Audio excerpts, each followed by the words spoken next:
I didn't want to go to jail.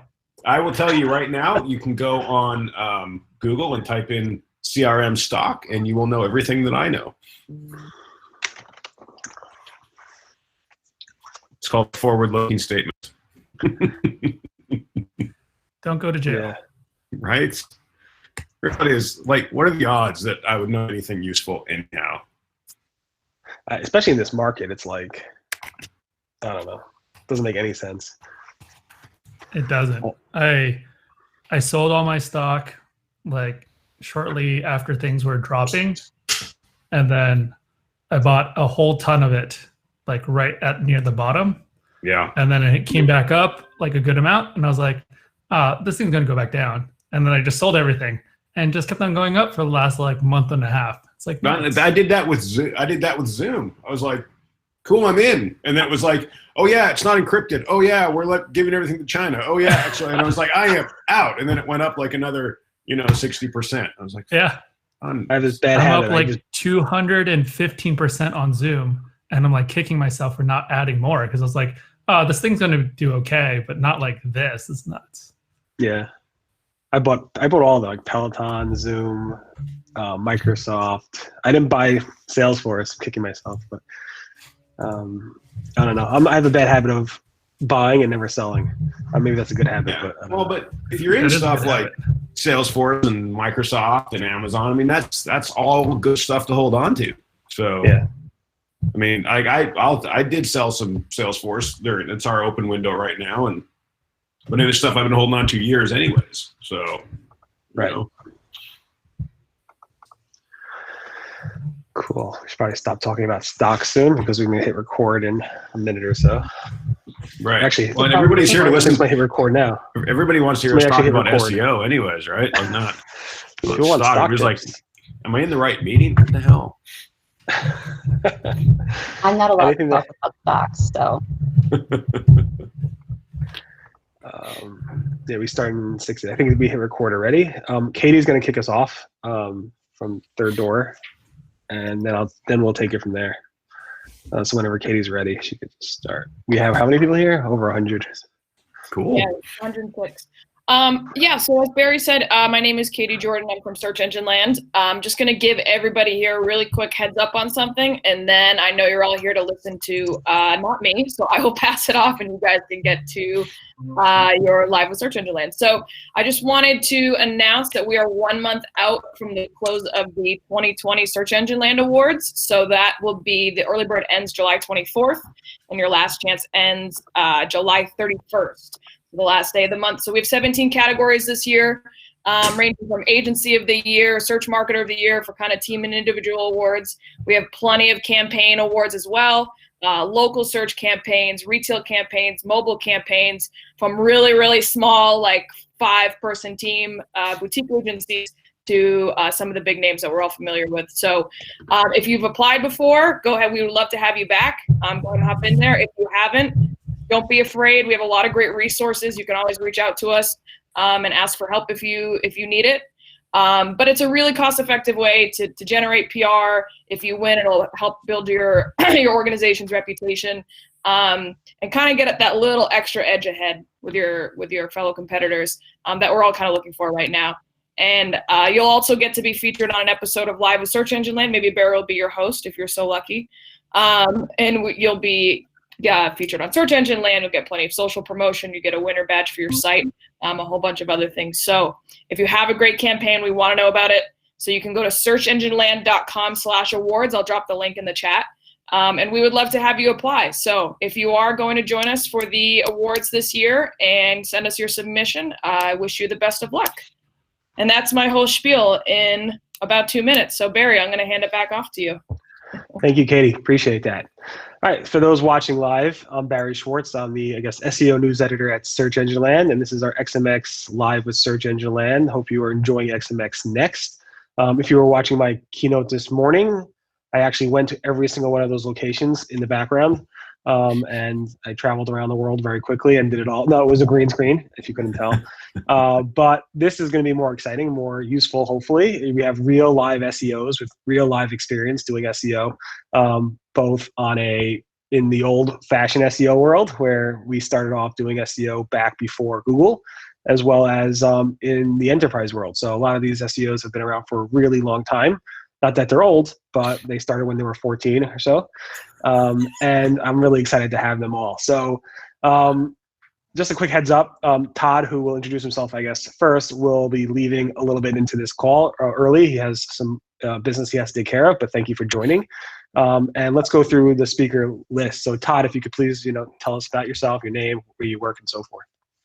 Sure. Well, my name's Todd Friesen. I'm the director of SEO as well as a variety of digital projects at Salesforce. I oversee qualitative user research and some of our gating practices for gating, ungating offers and that sort of stuff. We were a real grab bag of things. But I started originally as an SEO back in '98, early '99. Back in those days, when there was. To even call it SEO, we were still I think we had just about finished fighting over what to call it at that point in time, and started off doing in the affiliate spammer space. And I'll own that. It's certainly no secret. I was sort of one of the first spammers to even go out on the circuit talking about building websites around phentermine and other diet pills and things like that. And moved through that world, selling a whole bunch of different things, and then sort of shed that persona, moved into the agency world, bounced through a few different agencies for a number of years, and then wound up at Salesforce just about 7.5, coming up on 8 years ago. Been running SEO and like I say, sort of expanding my career there into a variety of other disciplines. Excellent. Really happy you could be here. Thank you for joining us. It was my pleasure. Carolyn, can you go up next, please? I can. My name is Carolyn Shelby. I am currently the lead SEO, head of SEO at ESPN. So I find things wrong with the technical SEO, and then I try to fix it. It's a fun job. Keeps me very busy. We're a part of the Disney Corporation, but I don't actually work on many of the other Disney properties. I just focus on ESPN. I do get to take my kids to Disney World, though, which is the entire reason why I took the job. I started in 1994, and I co-founded an internet service provider, and we started building websites for ourselves and for our clients, including one of the first newspapers to go online, the Journal and Courier. We wrote the program that intercepted the news before it hit the printing press, turned it into HTML, put it on the web. So as things came along that started ranking websites, being a very competitive person, I just started doing things to make sure I would outrank the people that I didn't like. And that was really my entire start in SEO, was just making sure that I was beating people that I didn't like. After I sold my company, I moved to some in-house jobs, chilled out at a medical society for a while, but always doing, building the websites and trying to help them rank. Did a little agency, but eventually ended up back in-house. I did 7 years at Tribune Publishing, and I ran the LA Times and Chicago Tribune and 9 other daily newspapers. And then after that, wound down because you know how the newspaper industry is. I ended up at ESPN, and that's where I've been ever since. Awesome. Thanks for being here. I really do appreciate it. 1994. So Eric, where were you in 1994? In the womb. I was in high school. I'm not that young. I just have the Asian gene. So I'm the VP of product growth at Honey Science. We are a PayPal company. You might know us for our Chrome extension that helps people save money through coupons and whatnot.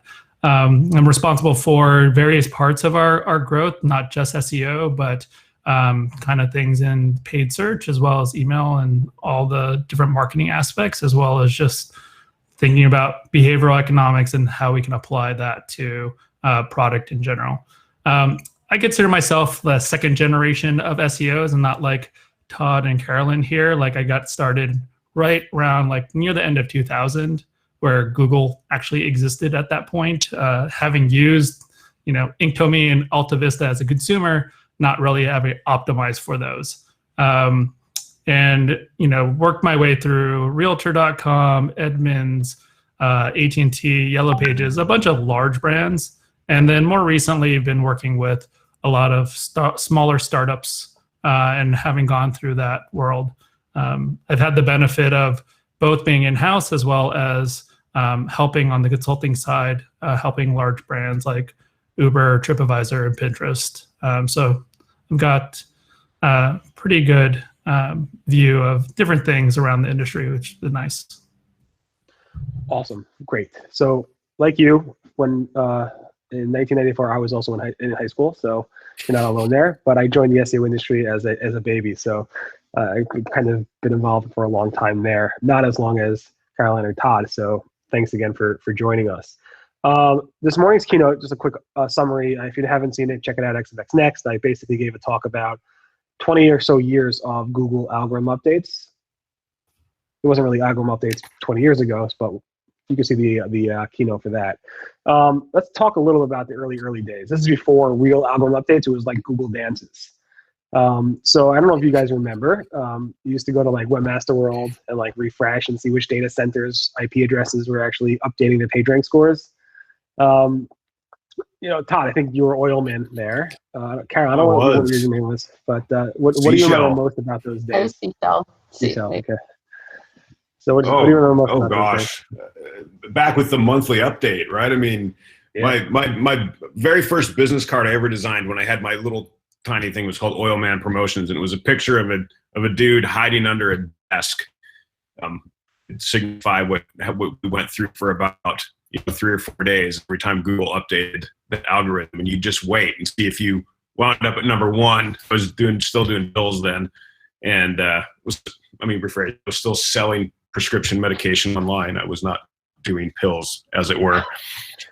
And you would just like grit your teeth and just wait and see if you were going to be number 1 for phentermine all week or all month, or if you were going to be kicked out for the whole month. And then you would know exactly how much money you were going to make that month or not make. And then you would work furiously to try and get something back there the next month. It was awesome and terrifying all at once.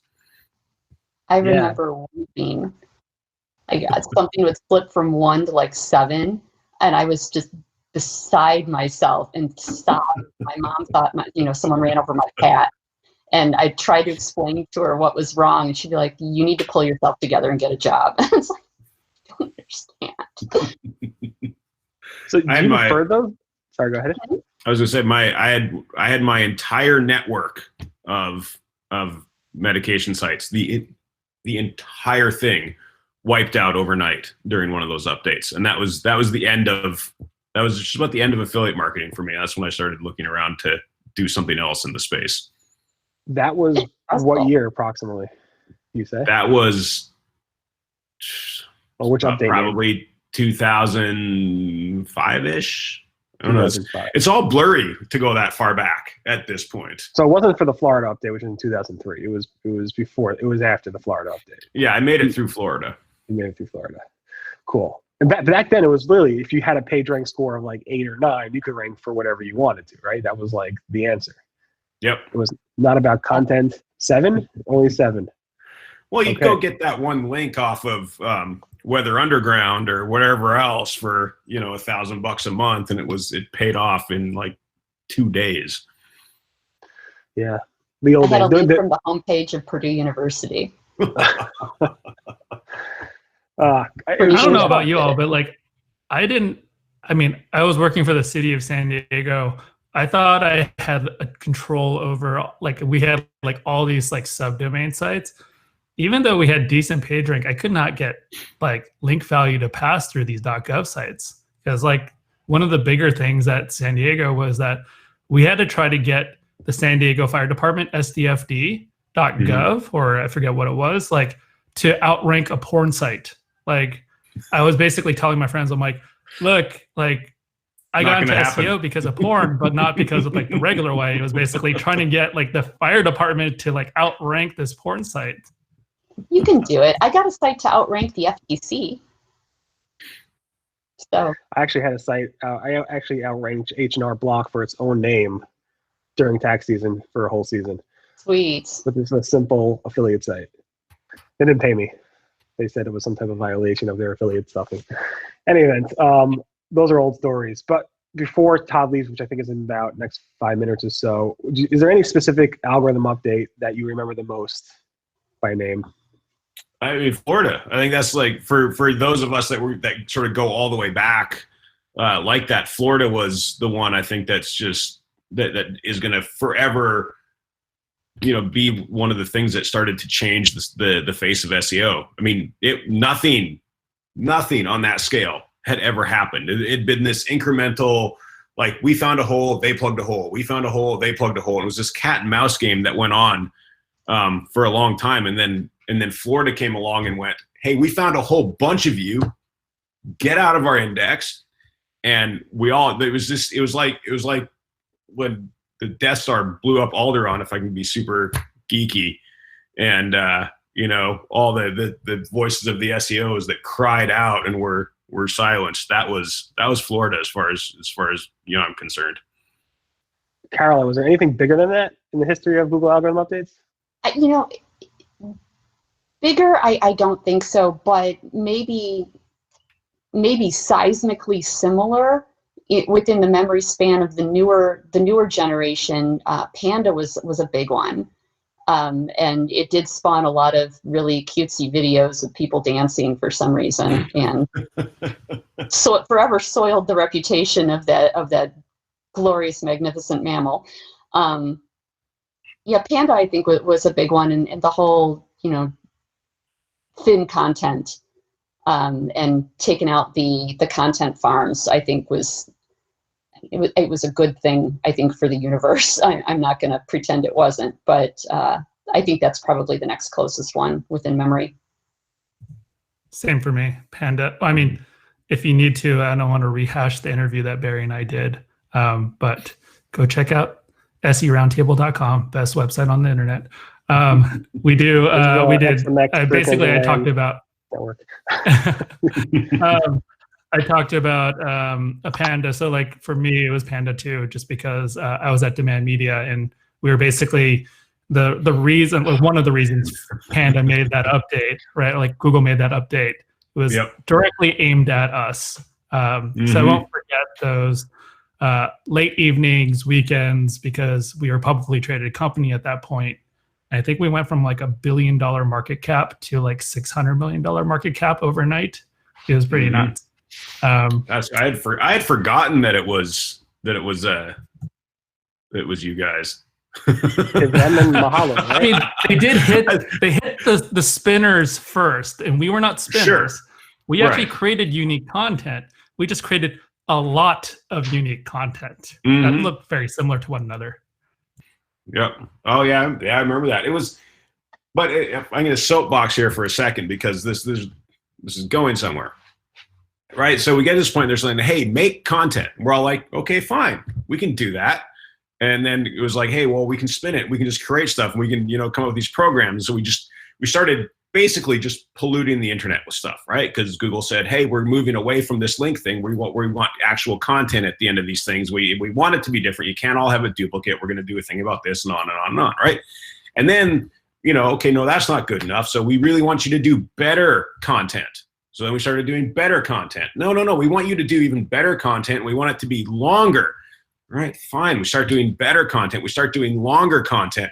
And then we've gotten to a point now where Google's like, thank you for all that awesome content and answering all of those questions. Because then they were like, you know what? You know how to get into those rich snippets that everybody wants? How to, listicles, on and on and on. So we were like, okay, cool. We'll start doing that, because, we're not, evil spammers anymore. And so we started doing all of that stuff because they conditioned us for all of those years to do those things. And now we're at a point where they're like, thank you for doing all of that. Thank you for answering questions. Thank you for making lists. Thank you for putting in all these knowledge graph tags and on and on and on. Because now we don't even have to send people to your websites. We can just put that right on our search result page. So we really appreciate that, SEOs. I gotta say, I missed you They gamed You, us long term, man. I miss you, Todd, on stage. I miss you with Caroline. I miss you with Greg Bozer. I miss those conversations where you're sitting next to Matt Cutts from Google and being like, this is what you're making us do. You're making us do this, and it's going to benefit you. And you knew this was coming. You kept seeing this happening. And no matter what you said, it didn't make a difference. You have to do it. Is there an alternative? Right. No. Right. We had no alternative but to do all of that. And we all knew it was going to really get us at one point. And I don't think anybody, I mean, I think some people started to see it, but it was really hard to see that all of a sudden it's going to be search result pages that keep 50% of the clicks. And but even if you see it, you can't do anything about it. Right.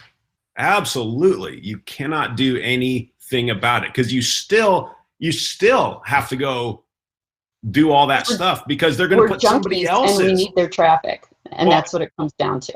Or they're going to put somebody else's snippet in there. And you at least want the brand recognition. Like now a search result page is almost like buying an ad on television. And that was, that was the thing in the beginning, like way back, mid-90s, that everyone was, the internet's great. It's going to level the playing field. It's reducing the barrier to entry for everybody. You can be a goldfish in your mom's basement and nobody's going to know, and you can run this fantastic business because the barrier to entry is so low. And the barrier to entry is back up high where it used to be. And, it was great for a while, but we can't have nice things. True. Somebody, Rand, not the big famous Rand, commented in the chat here. He goes, Todd, you missed mentioning disavow links, right? They also got us to like disavow all the link networks, and then they just catalog all that. But I will say for the record, I have never one time in my entire 20, almost 2 years of doing this, disavowed a link. Not one time. They can go find all their own link networks. That's on them. There was a time in the SEO community where nobody snitched on each other. There was nobody reporting anybody. It was like we were a tight-knit community. But now that even the old school SEOs, no offense, Todd and Caroline, sold out and now went to corporate world. Sorry. But it's a different community now, and it's more, we're adults, right? We grew up in this industry. The internet grew up, and SEO grew up, and Google grew up as well, along with it. And now, I mean, I don't know when you have to leave, Todd, but I'm trying to get these questions in fast before you get out of here. I mean, what is the strategy? I mean, my keynote was basically, why am I going through 20 years of history? Just to show the trend, where Google was going and what they want the search results to look like, and where they want to take their content from, and potentially link to that content. And what type of content is that? Like, what's the best type of content out there that you think you have to be in for the next Google update? I will answer really quick ahead of my fellow panelists, and then I will say a quick farewell as well. I do have to get back to a meeting that is ongoing, unfortunately. But at the risk of Barry calling me a sellout one more time on this call, the answer is we're doing top flight content. Like really, really good content. And part of that is, it's not just that's really what I do believe Google wants. And we do the keyword research. We do all the technical stuff behind the scenes, and we make sure we have some of the, even though people will argue H1s aren't important. So I always believe, give the page structure, give it all of those things that we've built up over the years. So the title is important, the H2 is important, the body, all that stuff. But I also work for a company that is known for its quality of product, its quality of marketing, its quality of, all of that kind of stuff. So we can't even put out thin content or poorly written content if I wanted to, which also kind of saves us from, even going down that road. But I wouldn't do it at this point. It's just, it's not going to work anymore. And the content, everybody's content has gotten good. So it's not that it's Google just even wants you to still see good content. I still don't think they're actually that good at algorithmically identifying good content versus not good content, long versus short and things like that. I think we're down with, but everybody's doing it. And when you get into spaces like in the worlds of bigger corporations and stuff like that in the news, ESPN, Salesforce, Honey. People expect they're not going to go to that site, read crappy content and convert or be engaged. They're going to go, who wrote this piece of crap? And they're going to move on because, you know, the bar has been set. And we're stuck there. Thank you. I don't want to keep you too long. I appreciate you doing this. Hopefully we'll see you soon. It was my pleasure. Thank you for having me, Eric, Carolyn. A pleasure sharing the virtual stage with you as always. Take care, everybody. Thank you. All right, Carolyn, what do you think based on what Todd was kind of leaving us with in terms of investing in content? My opinion is that Google is moving towards, it's not, because good is subjective, what they're looking for is something that's going to make the user not have to think, not give them time to think about things. You need to anticipate what it is they want, sometimes before they even know what they want, and make sure you have that answer and that experience ready and fast for them in exactly the format they want it in. Because, and actually I found this great stat that I used in a deck earlier this year, that people would literally electrocute themselves in favor of not having to sit with themselves in silence for 15 seconds. Like, people are that impatient and crazy. So the trick is just make sure that you know what your users, your target audience wants, and hand it to Google on a silver platter, and make it easy for Google to ingest it and dice it up and do what they want with it. And maybe if you're lucky, they will send people to your website so that the user can continue to experience, that thing that they want. Yeah, I just want to echo that. Yeah, it's super subjective.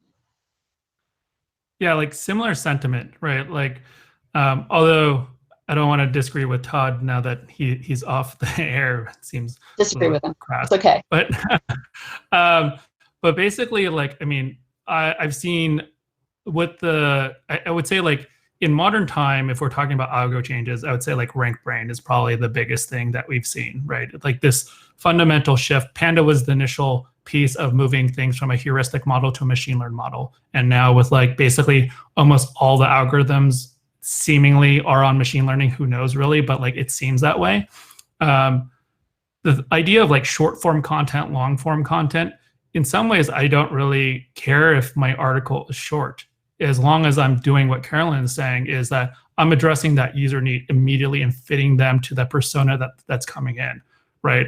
When you think about things like traditionally like W3 schools, like if you're learning how to program, like, and W3 schools ranks #1, if you're a true developer, you're laughing like, why is this site ranking #1? Like, everybody knows that you go to like Mozilla's developer network to actually see the real legitimate code. But the vast majority of people aren't trying to be developers. They're trying to hack their way through a piece of code. So the W3 schools creates an experience that fits the majority of the user's needs. And that's what ranks really well. So my approach around content creation has really been understanding your audience and then the audience that you want to go after. And don't try to like reach everybody as much as like the SEO in me wants to say, yeah, like I want to own every single keyword phrase and be #1 for every single phrase. I know that's not going to be the reality in being able to build a really good user experience for the people who are really going to generate me the most revenue. Yeah. Very interesting. Yeah, I mean, I know I quote Googlers a lot, and a lot of SEOs, especially old school SEOs, think that you can't really trust what Googlers necessarily say. Some new SEOs feel the same way. But I know John Mueller has said numerous times, it's not about the length of the content. It's if the content is something that your users want to see. Even if it's short, it still can answer the query and still can provide the best possible answer.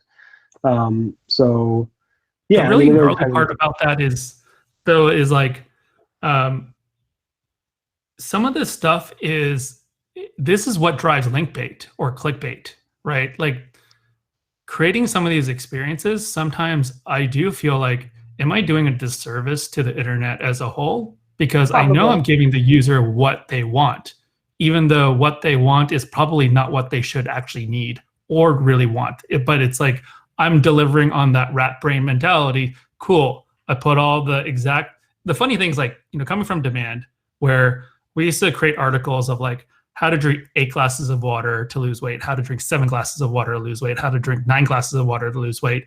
We were hitting exactly the exact phrase match that the user wanted. And then Google penalized us for like meeting that exact need. And then nowadays, if you actually create content that exactly matches that user's queries, that whole feedback loop of the user experience is a positive feedback loop. And those things actually rank. So in some ways, if I were to respin up the demand media model and not go to the same extreme, it would actually play really well in today's Google, at least in my opinion. I think it probably would. I think what they do is they overreact to squish behaviors they don't like and train that out of us. Like when my ex-husband would bother me and I would immediately call up my lawyer and go back to court about something, I trained him that when he talked to me, it cost him money. So, eventually he stopped talking to me and it was wonderful. And I kind of think that that's what they're doing. They see a behavior that we found works and everybody starts replicating it. They don't like that, so they pick somebody and they come down with the fiery fist of God. And then everyone's like, oh, better not do that anymore. But then if you kind of do it on the sly and stay off the radar, you're like, you know what, that still kind of works. For sure. It's an interesting world. And yeah, you're right. If our searchers want to know how you could drink 7 glasses of water and lose weight, we should be able to provide that. And in today's Google's world, based on everything that Google says, it's the perfect storm is pre-Panda. So it's just interesting. But, there was an issue with that. And it was basically article, add, article, add, click on these ads, and just spin you back to the more search results. So Google had to do something, and they got a lot of bad press. That's why Google had to work on these Panda things. So it was very interesting to see them come out with that type of stuff. So we should probably get into. There's a lot of things I want to discuss with you guys. So,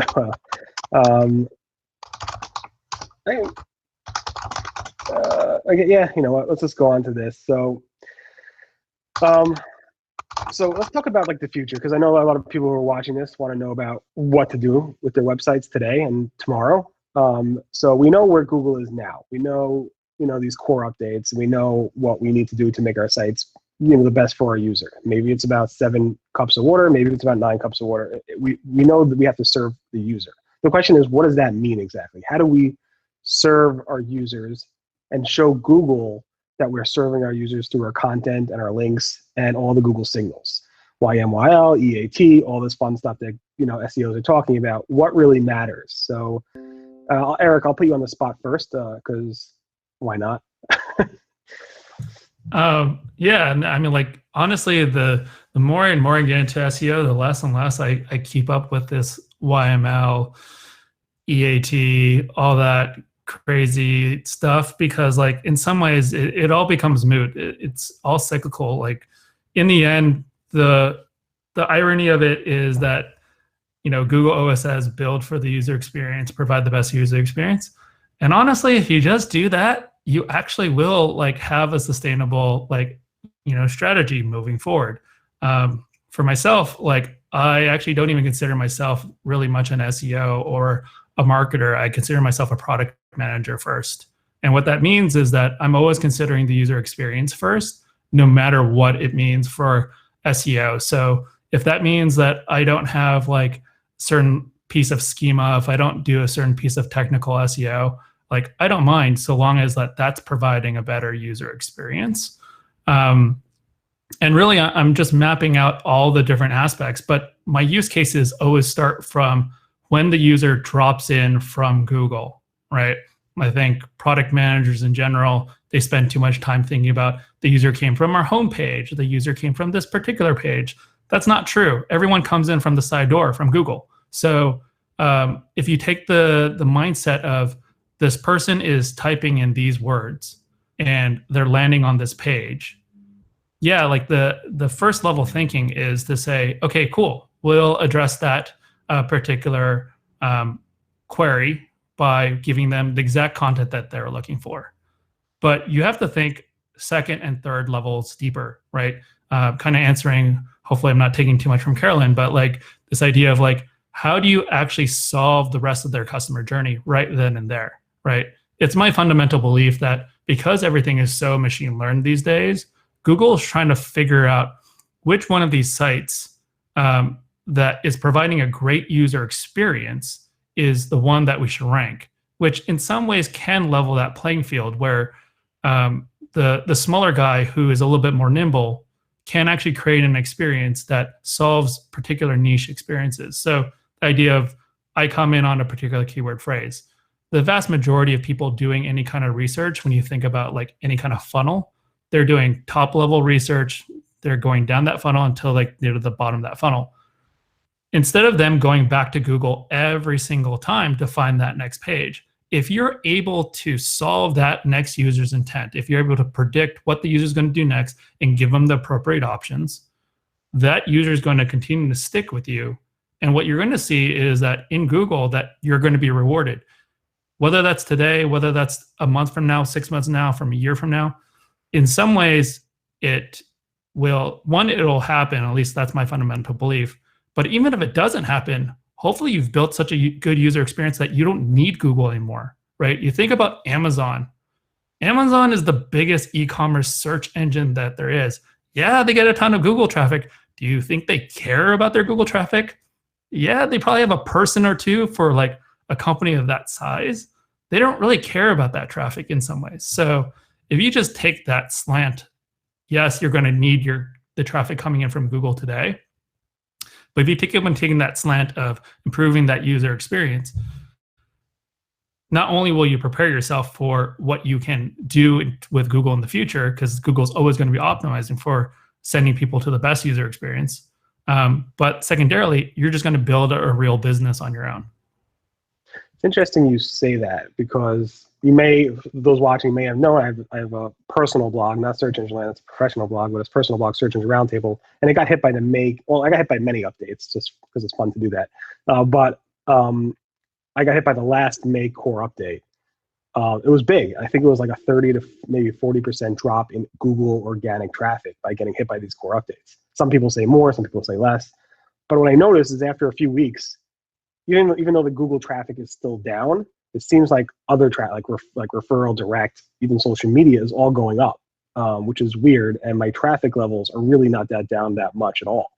And I know there's a whole list of technical issues I could fix with the comments and pagination issues and stuff like that. And I'm like, you know what? I'm going to leave it and see what happens just because I don't care that much. And same thing happened when I got hit by one of the Panda updates, Panda 2 point whatever. I'm like, you know what? I'm going to leave it. And Google's like, well, maybe you should ask your users if you like your website. So I put a Google consumer survey poll on my website. And by far, my users tend to like the website. So I published the results. And the next Panda update, it was fixed. Now, I don't necessarily recommend that for most people. I mean, most people who have businesses that they need to survive on, I wouldn't recommend just not doing anything. But usually, I assume, how long have you been at ESPN, Carolyn? 2 years. 2 years. So I assume you have a lot of competitors on the internet. Obviously, ESPN is one of the biggest brands in the area, but you have competitors, and you probably look at like, why is this competitor ranking above me for this keyword this day? And then after a core update or some updates, it swaps. And what strategies do you guys take on a higher level to make sure that you're always on top? So most of the queries, we don't look at the universal results. I don't particularly look at the universal results on a regular basis. I focus more on the news results and the special results in mobile, like the top stories carousel, the video carousel, anything that's going to push the organic results down, because those change really rapidly. And that's where most of the traffic comes from. Because if you think about what it is we offer, the bulk of what we offer on the website is news. So what are we doing when we're writing and producing our news that can monopolize on those queries that trigger the special results, to make sure that we're prominent in those, because no one's going to scroll past and go down to the organic listings. They don't care that much. If something happens with, Michael Jordan all of a sudden, that was pretty recent, no one is looking for his bio page with his lifetime stats. They want information on where to watch the documentary. So are we producing content that is relevant to those queries, and then also easy for Google to ingest and return for those queries? That's the biggest thing I've been struggling with, is making sure that in this effort to add bells and whistles to the site and do all kinds of fun jazz, we're not accidentally kind of giving Google, you know, the Heisman and telling them to back off when they have the choice of, am I going to get my news from ESPN, which is difficult for me to get to and complicated, or am I going to go to this competitor of theirs who's just handing it to me on a silver platter? They're going to go to our competitor, and it doesn't have anything to do with backlinks for news and for top stories. It has to do with how easy is it for them to get it, and which is a better experience. And that's really, and news is so fast. You get one shot at doing it. The news lives for like 48 hours, and then they're on to the next story. So I really pay attention to, have we done anything technically to impede the crawl or to make it more difficult for them to understand our content? And then I also do work with our content producers to make sure that, as much as I would love for all of them to win Pulitzers and be poetic and punny and witty in their storytelling, I do also need them to say some keywords. You know, you can't say things like, is this redshirt freshman going to save the dynasty? Actual headline. Redshirt freshman in what sport? What dynasty? Mostly I don't know what sport. Like, you want to lure people in, but you still have to say what it is you're trying to rank for. So it's don't impede the crawl. Make sure you're making it as easy as possible for Google to get what it is that you're offering, and that they can understand what it is you're talking about. And for us, that's the bulk of it right there. What Todd was saying, though, about making sure that you've got the fundamentals, even though people say like H1s don't matter, everything matters a little bit. It's like Olympic swimming. The difference between first place and second place is 3/100ths of a second. So everything all your ducks have to be in a row, and they all have to be ducks, right? Awesome. We only have about 6 minutes left, so kind of want to move on to another similar topic. So it's interesting because back in the old days, going back to the old days always, because it was fun, we used to be obsessed about these algorithm updates. It was literally like, our update, what can we do, what can we do? And now it seems like the school of thought is, don't be bogged down by these updates. Stop obsessing about them. Just focus on your website, and obviously the Google talk as well. Stop focusing on these updates and focus more on your own website. The question I have for you guys is, what are SEOs getting wrong about these updates? Are they obsessing about certain things that they shouldn't be? Should they just stop looking at updates completely? I can start with Caroline. What are they getting wrong? I think the thing that they get wrong the most is they blame everything that happens around the time of an update on the update. For example, I think it was October that we had the rank brain update, right?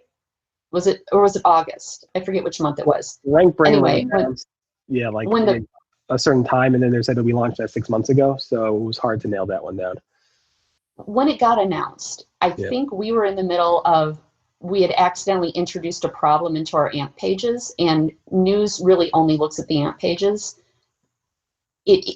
So we had flatlined, and then the rank brain update was announced, and literally everyone was blowing up my Slack going, oh my God, it's the Google update. That's what did it. It's like, no, you need to calm down. I assure you, this has nothing to do with this. We broke something else. No, it was the update. It was the update. So you can't, just because an update is announced doesn't mean you got hit by it. You could have literally broken something else. Like, you have to have a change log. You have to know what changes you made and when, and be able to very definitely correlate, I've made 0 changes and we lost 40% of our traffic, and we lost 40% of our traffic on the same day that this update was announced. Okay, yeah, that's probably the update. I made 80 changes the week before the update. We lost the traffic 2 days before the update. Probably not the update. So people think that, oh, Google announced an update, all my problems must be this, I'm going to blame it on that, and we're going to chase that. You're not chasing the right problem. Right, and that's true, because Google's algorithms are constantly changing as well. And it's funny, because we had this recently with the no-follow hint change, where SEOs were like, oh, Google said on March 1st, they're going to change and maybe respect crawling and indexing for no-follow links. And I'm like, I don't think that's the case. Let me ask Google if they did anything with that. They're like, no, we really haven't done anything yet with that. So all those theories around no-follow being, an impact on it for around March 1st, around the March core update versus the no-follow update, was completely inaccurate. So I don't know. What do you think, Eric? Well, I mean, I think SEOs are spending too much time trying to figure out like what correlation matches the algorithm update, right? Like the more and more you think about, like back in the day, like when the updates happened, like you could clearly see strong correlation between one thing or another, right? But if you understand machine learning more and more, like the weighted values of these things, the behavior doesn't happen on all the sites similarly or the same way, right? And so that's why you get like certain weird behaviors where like, well, why is this site up and why is that site up? Like, who cares, right? Like, I think people are spending way too much time trying to figure out like what's correlated with what. You should just in general know that, okay, it's affecting this type of activity or this type of area.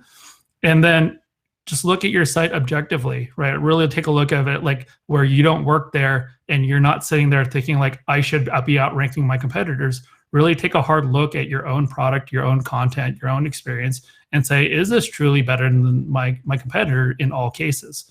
And if not, just make those improvements. And honestly, like I feel some of the algorithm updates more recently, they're kind of like Panda of old, right? Which is like kind of this, machine learned, we are going to roll this thing out, call it a core update. It's effectively like when Panda rolled out, right? And you're basically going to see like big flux, and you're not going to be able to see like you really change too much until the next core update really rolls around. It's not to that same extreme as the days of Panda where you literally had to like rush to make a bunch of changes and then hope that like the next update you got that corrected. But a lot of the core updates and the algorithm changes today are very similar to that. And if you look at the patterns, like in the last few core updates, you can look and see that they deployed some change. It was clearly bad for the internet, and like a lot of people were upset. And then the next update, things went back and reverted because they not necessarily rolled back their code, but they tweaked a lot of it and probably rolled back some of it, right? Fed that data all back into the machine learning algorithm again, got new weights, and then rolled it back again. And then the people that got penalized, that should have got penalized, like they basically dropped, and the ones that we're expecting to be there stayed there, right? So in some ways it's like this, it's a different type of Google dance these days, right? It's not the IP index change. It's the algorithm goes one way and it's like regression to the mean. They're going this pendulum swinging kind of like activity. So awesome. At least those are my thoughts. We have like no time left, but I'm very curious. If you had to release a Google algorithm update, one small little change, for me, I'll give you an idea. Mine is I wish sites, especially news-related sites, that posted like fresh related content that didn't have dates on it, I wish Google would not rank them at all. I want a date in an article. That's my thing. I wish Google would release a penalty for sites that do not put dates on their articles, assuming it's not evergreen content, it's article content. That's my personal pet peeve. What's yours, Carolyn? Yes. Oh my God, with news, I wish that putting an updated time was you actually had to update the story and not just tweak the headline and tweak the lead. That so much rage. I have so much rage about this right now. I wish that it was a system that didn't allow for so much deceit. I'm just going to second Caroline. Just the idea of like, old URLs holding their value just because you just keep on updating the date and the time, the headline. That's just It's funny 'cause infuriating and just not good for the internet. Google supposedly worked on something for that, and I guess not. If you guys are so upset about it, so interesting. No, like, Awesome. but in the news, I have a competitor who I won't name, but he knows who he is. They, you know, it'll be like the homecoming parade for the Patriots. Patriots homecoming parade, you know, passing 2nd Street. Patriots homecoming parade passing 3rd Street. Like stupid updates that mean nothing just so that they stay at the top of the cluster. And it, Sounds like the Panda days. All right, we went all full circle right there. So thank you so much for doing this. Todd, you're not here. Thank you. He's at Salesforce. Eric, where can people follow you and learn more about you? Twitter, EYWU. Awesome. And Carolyn, where should people follow you if you want them to? I'm on Twitter. It's CSHEL, Seashell, because I'm clever like that. But I'm kind of all over the place. So. Awesome. Thank you so much for taking the time to do this. I appreciate it. And be well, be safe. Have a great day. Bye. Thanks. Bye-bye.